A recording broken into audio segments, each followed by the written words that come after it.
भगवान की मर्जी। एक आदमी मंदिर में सेवक था। उसका काम मंदिर की साफ सफाई करना था। भक्तों और श्रद्धालुओं द्वारा दिए गए दान में से थोड़ा बहुत उसे मंदिर के पुजारी द्वारा दे दिया जाता। इसी से उसकी गुजर बसर चल रही थी। वह अपनी जिंदगी से बहुत परेशान और दुखी था। मंदिर में काम करते करते वह दिन भर अपनी जिंदगी को लेकर शिकायतें करता रहता। एक दिन शिकायत करते हुए वह भगवान से बोला, भगवान जी, आपकी ज़िंदगी कितनी आसान है। आपको बस एक जगह आराम से खड़े रहना होता है। मेरी ज़िंदगी को देखो, कितनी कठिन ज़िंदगी जी रहा हूँ मैं। दिन भर कड़ी मेहनत करता हूँ, तब कहीं 2 जून की रोटी नसीब हो पाती है।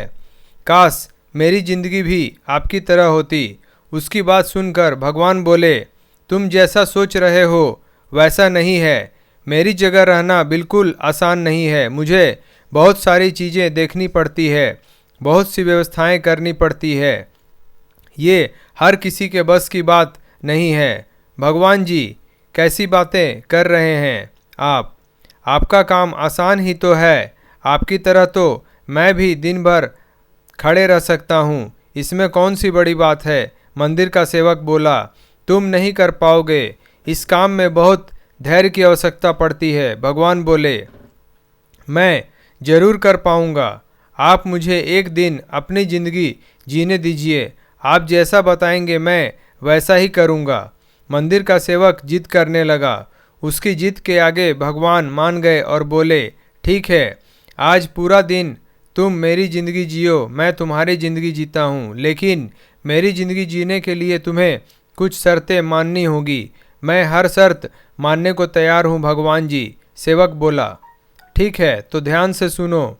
मंदिर में दिन भर बहुत से लोग आएंगे और तुमसे बहुत कुछ कहेंगे। कुछ तुम्हें अच्छा बोलेंगे तो कुछ बुरा। तुम्हें हर किसी की बात चुपचाप एक जगह मूर्ति की तरह खड़े रहकर धैर्य के साथ सुननी है और उन पर कोई प्रतिक्रिया नहीं देनी है। सेवक मान गया। भगवान और उसने अपनी जिंदगी एक दिन के लिए आपस में बदल ली। सेवक भगवान की जगह मूर्ति बनकर खड़ा हो गया। भगवान मंदिर की साफ सफाई का काम निपटाकर वहां से चले गए। कुछ समय बीतने के बाद मंदिर में एक धनी व्यापारी आया। भगवान से प्रार्थना करते हुए वह बोला, भगवान जी, मैं एक नई फैक्ट्री डाल रहा हूँ। मुझे आशीर्वाद दीजिए कि यह फैक्ट्री अच्छी तरह चले और मैं इससे अच्छा मुनाफा कमाऊं।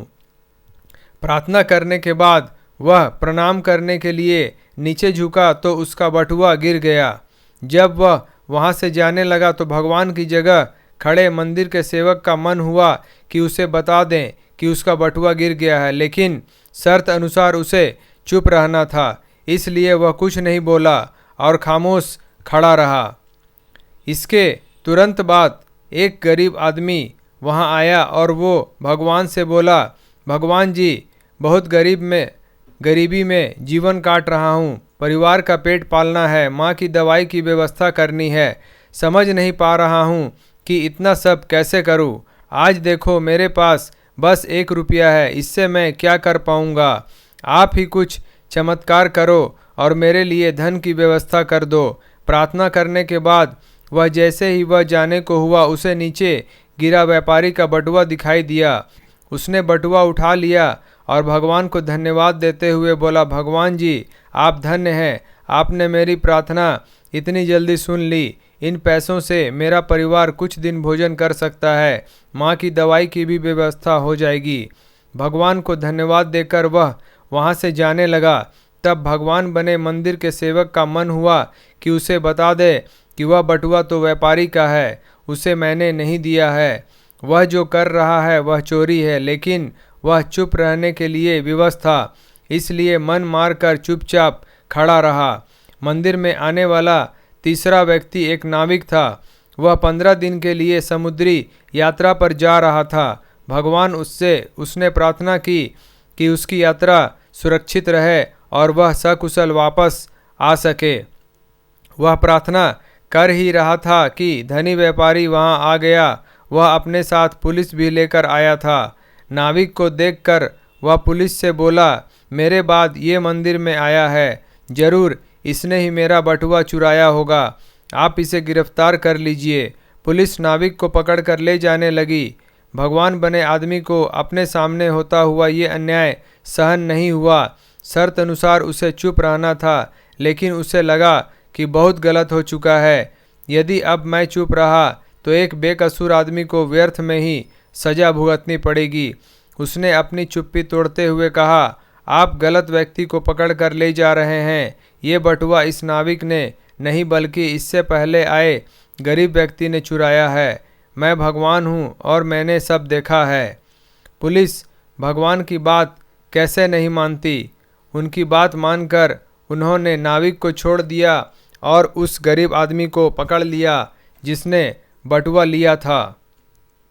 शाम को जब भगवान वापस आए तो मंदिर के सेवक ने पूरे दिन का वृतांत सुनाते हुए उन्हें गर्व के साथ बताया कि आज मैंने एक व्यक्ति के साथ अन्याय होने से रोका है। देखिए, आपकी ज़िंदगी जीकर आज मैंने कितना अच्छा काम किया है। उसकी बात सुनकर भगवान बोले, ये तुमने क्या किया? मैंने तुमसे कहा था कि चुपचाप मूर्ति बनकर खड़े रहना, लेकिन वैसा न कर तुमने मेरी पूरी योजना पर पानी फेर दिया। उस धनी व्यापारी ने बुरे कर्म करके इतना धन कमाया। यदि उसमें से कुछ पैसे गरीब आदमी को मिल जाते तो उसका भला हो जाता और व्यापारी के पाप भी कुछ कम हो जाते। जिस नाविक को तुमने समुद्री यात्रा पर भेज दिया है, अब वह जीवित वापस नहीं आ पाएगा। समुद्र में बहुत बड़ा तूफान आने वाला है। यदि वह कुछ दिन जेल में रहता तो कम से कम बच जाता। सेवक को यह सुनकर एहसास हुआ कि बस वही देख पा रहा था जो आंखों के सामने हो रहा था। उन सब के पीछे की वास्तविकता को वह देख ही नहीं पा रहा था। जबकि भगवान जीवन के हर पहलू पर विचार अपनी योजना बनाते हैं और लोगों के जीवन को चलाते हैं। सीख, हम सब भी भगवान की योजनाओं को समझ नहीं पाते। जब हमारे साथ कुछ गलत हो रहा होता है या हमारे हिसाब से कुछ नहीं हो रहा होता है तो अपना धैर्य खोकर हम भगवान को दोष देने लगते हैं। हम ये समझ नहीं पाते कि इन सब के पीछे भगवान की कोई न कोई योजना छुपी हुई होती है। ऐसे समय में हमें भगवान पर विश्वास रखकर धैर्य धारण करने की आवश्यकता है। इसलिए चिंता न करें। यदि आपकी मर्जी से कुछ नहीं हो रहा तो इसका अर्थ है कि वह भगवान की मर्जी से हो रहा है, और भले ही देर से ही सही, भगवान की मर्जी से सब अच्छा ही होता है। दोस्तों, आपको हमारा वीडियो पसंद आया हो तो लाइक करें, शेयर करें, सब्सक्राइब करें, बेल आइकन ज़रूर दबाएं। धन्यवाद।